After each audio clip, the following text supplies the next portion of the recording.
Olá! Hoje eu vim conversar com vocês sobre esse livro 10 maneiras de destruir a humanidade do seu filho. Já faz tempo que eu queria ter voltado aqui para conversar com vocês. Eu gosto de narrar os livros e postar, mas esses dias não foi possível. Esse livro em questão, eu cheguei a gravar um vídeo sobre ele, mas meu celular não estava querendo postar, um rolo. E ele tava pausando antes que eu terminasse, eu não percebi, continuava falando e foi uma lástima e eu voltei aqui hoje para conversar com vocês sobre esse livro. Espero que hoje dê tudo certo e eu consiga postar esse vídeo, né? Vamos lá. Bom, é o mesmo autor do livro 10 Maneiras de Destruir a Imaginação do Seu Filho. Recomendo, com certeza. E o primeiro capítulo do livro ele chama de Cursos de Compulsão.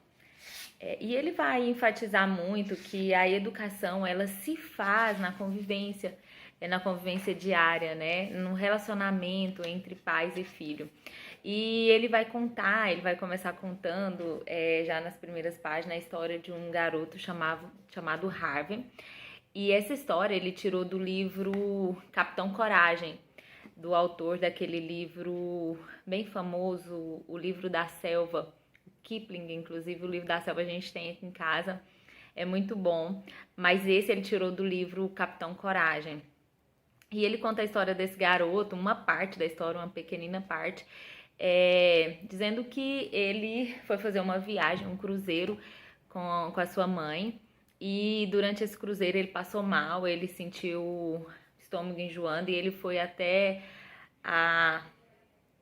como é que fala? Ele foi até o convés no navio, né? Vomitar. E nisso a onda bateu nele, jogou ele no mar e depois ele foi encontrado por um navio pesqueiro. E antes disso ele conta que ele era um garoto, um jovem, né? Vaidoso, gabola e inútil. E, né, toda essa situação que eu contei, ele foi encontrado por um navio pesqueiro, né? E lá nesse navio pesqueiro, ele não podia ser um peso morto, né? Ele teve que trabalhar, como todos trabalhavam, ele também teve que trabalhar. E ele não sabia como fazer aquelas coisas que os pescadores faziam, né? E ele aprendeu. Ele aprendeu a pescar, ele aprendeu a descamar peixe, todo o trabalho que se exige, né? Dentro de um navio desses, de um barco desses. E então, depois, 3 meses, eu acho, depois de um tempo, ele foi devolvido para sua mãe, para seus pais, né? E ele disse que é bem provável que de um garoto inútil, né? Como foi descrevido acima, ele foi devolvido um garoto útil, né? Porque um ser humano, ele deve ser, ele usa a frase, né? Ele escreve aqui, um ser humano, ele deve ser ensinado por seres humanos para seres humanos, né? E tudo isso, ele conta toda essa história para dizer que o relacionamento, a convivência, o dia a dia que instrui realmente uma criança, né? E ele diferencia muito a questão da criança ser educada ao ir para a escola, né? O estar numa escola não instrui uma criança, uma pessoa adequadamente, né? Um ser humano, porque ali ele vai estar aprendendo uma parte do que é necessário para uma boa educação, né? Na escola, a criança ela vai aprender, o que se espera, né? Que ela aprenda português, matemática, ciências, geografia, biologia. E a educação que a criança, a instrução para o desenvolvimento do seu caráter, para a formação do seu ser, né? Para uma moral adequada, ela aprende na convivência, né? No dia a dia, com seus pais. E aqui no livro ele vai trazer um pensamento de que hoje as crianças, elas passam uma boa parte do seu tempo nas escolas, uma boa parte do tempo livre na televisão ou nos seus aparelhos tecnológicos, né, nos seus videogames, nos seus tablets, nos seus celulares, e sobra muito, muito pouco para a convivência dos pais com os filhos, né, das crianças com seus tios, né, com os avós, né. É muito comum hoje a gente chegar numa casa e as crianças estarem todas sentadas e cada uma com seu aparelho celular, né, seu tablet e tal, e não está convivendo, né? Se tem outras crianças, às vezes elas brincam, né?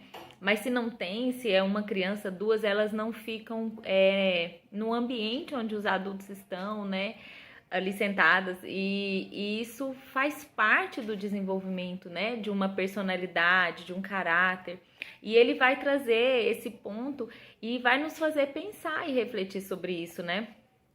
Ele fala uma parte aqui que eu achei bem interessante, eu vou ler para vocês. Ele diz assim: pense em qualquer encontro real com outro coração e mente humana.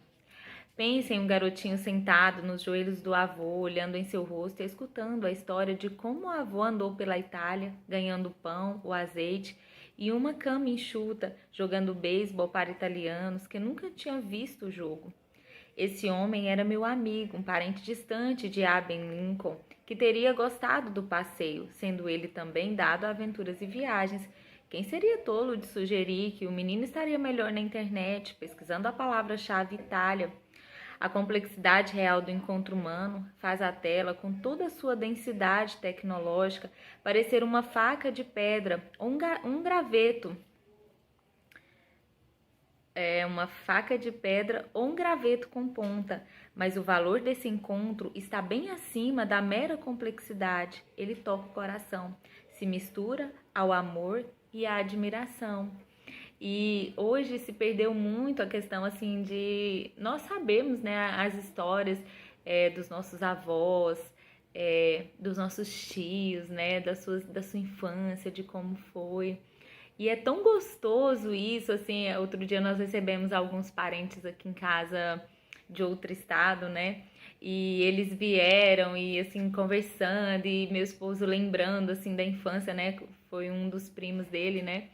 E as crianças sentadas, né? Os meus filhos na mesa e ele contando, assim, junto com o primo, né? As aventuras, o que eles faziam. E os meus filhos vidrados, assim, prestando atenção. E depois eles comentaram, né, com a gente: nossa, que legal, pai, isso. Nossa, pai, realmente vocês faziam isso.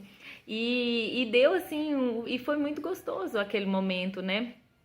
E ele fala dessa necessidade de nós conhecermos, inclusive, a história dos nossos pais, que às vezes nós não conhecemos, nós não sabemos como foi a infância deles, né? O que eles fizeram, como eram, como eles viviam, né? E isso porque eles estão tão focados na própria vida deles ali, de escola, televisão, celular, e muitas vezes, muitas horas. Foi feita em outro livro, não foi nesse livro que eu li, foi em outro livro que inclusive eu falei sobre ele, Emborrecimento Programado, em que ele diz que uma pesquisa nos Estados Unidos foi feita e diz que um adolescente, uma criança, passa em média 8 horas por dia na frente da televisão.